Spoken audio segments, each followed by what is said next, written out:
My name is Charles Grant. I'm director of the Centre for European Reform. It's an independent think tank focused on the future of the European Union. I've been running that think tank for 23 years.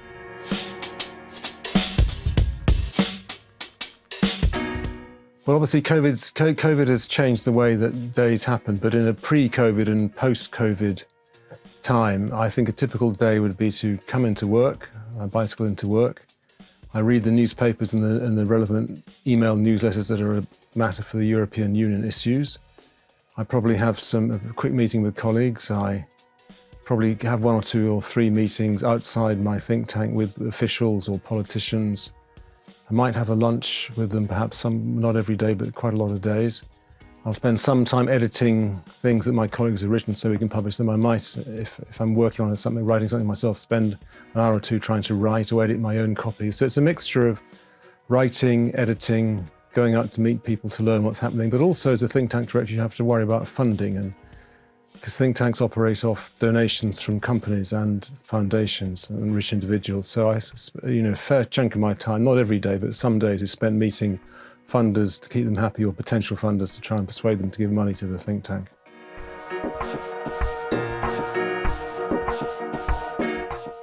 I think it's often said that to run a think tank effectively, you probably need at least 3 skills. One of them is the most important actually, is the ability to raise money, because if you can't raise the money, then the think tank doesn't exist. So you need to be able to persuade people that you have a viable, successful project which is worth investing in, and you do good work, and you can perhaps deliver certain benefits to members. For example, we invite our corporate members to have dinner or breakfast with interesting politicians. So you have to persuade people to give money. Secondly, you have to give intellectual leadership. You need to be able to frame ideas and talk in an interesting way on the media or at conferences. You need to have ideas and have something interesting to say on the matters that are relevant to that day. As I run a European think tank, we have to be able to say something interesting and hopefully original on what's happening in Europe and Britain's relationship with it. And the third attribute you need is you have to be able to manage a team well.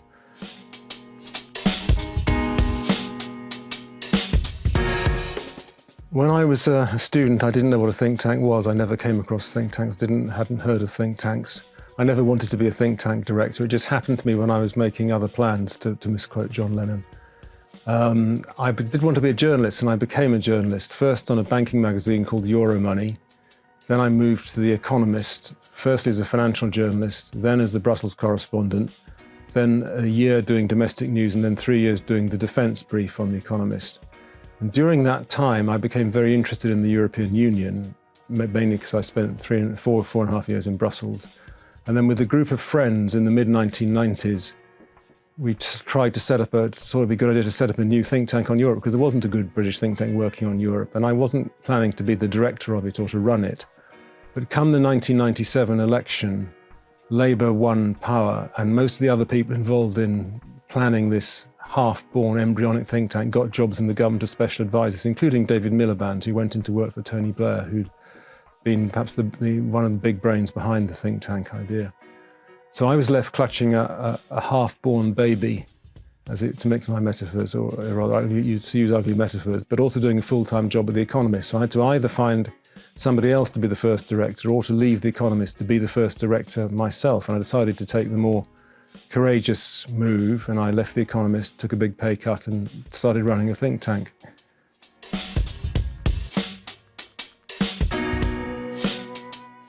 I studied history at Cambridge University, and then I spent a year in France afterwards doing a course in French language, literature and civilization. I think they both helped my career a bit.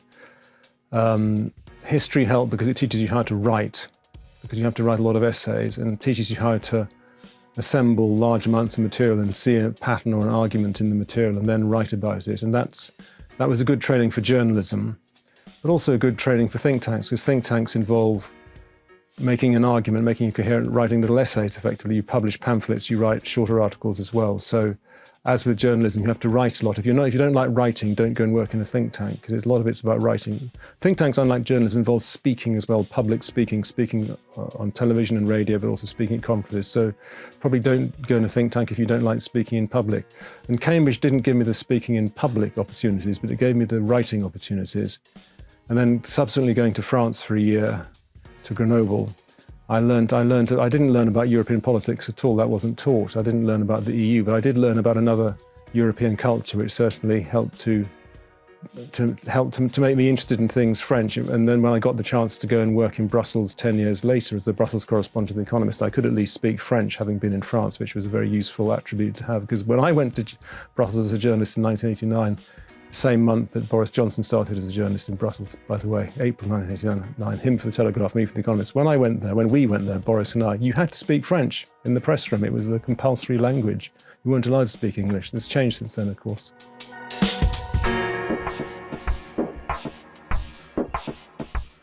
I can think of one piece of advice that I think is relevant, which came from Jacques Delors, the former president of the European Commission. I wrote a biography of Jacques Delors when I was in Brussels as the Brussels correspondent of The Economist. He was the great figurehead who created the euro effectively and unified Europe to some degree, and was a very successful president of the European Commission.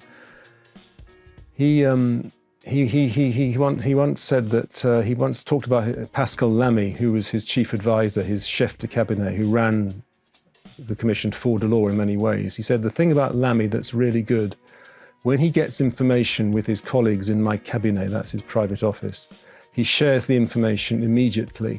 He doesn't hang on to it. Most people in most bureaucracies, Delors was implying or saying, I don't know whether it's said or implied, guard information very closely and see information as a source of power, which other people in bureaucracy don't have, and they like to hang on to information. But it's much more efficient if people who get information share it. So I've always applied that principle. When I go and meet interesting people, politicians or ministers or commissioners or directors general or senior civil servants, I always write a little note to my colleagues if I've learned something interesting to share the information. They are better informed, and if my colleagues are better informed, they'll be better at their job.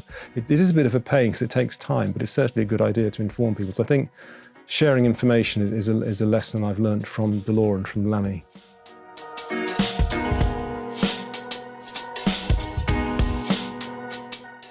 Well, forgive me for being self-serving, but I'm going to recommend one book that I wrote myself called Inside the House That Jack Built, which is a biography of Jacques Delors, who I've already mentioned. I think it is still a book that people like to read because it does show how there's a positive story to tell about Europe, that Europe has moved on from a very low base after the Second World War to a much more integrated and unified form. Even if the British have decided to leave it, Europe goes on. And it also shows that individuals can make a real difference. Mrs. Thatcher made a real difference, and in a way, Jacques Delors was her nemesis because he and she believed in very different things about Europe. They had very different visions of Europe. Just like in an earlier generation, General de Gaulle had a kind of nationalist vision of Europe, and Jean Monnet, who invented the EU, had an integrationist vision. And I think this book tells a story about how Europe was partly unified by Jacques Delors, how an individual can make a difference, how Europe is a force for good in the world.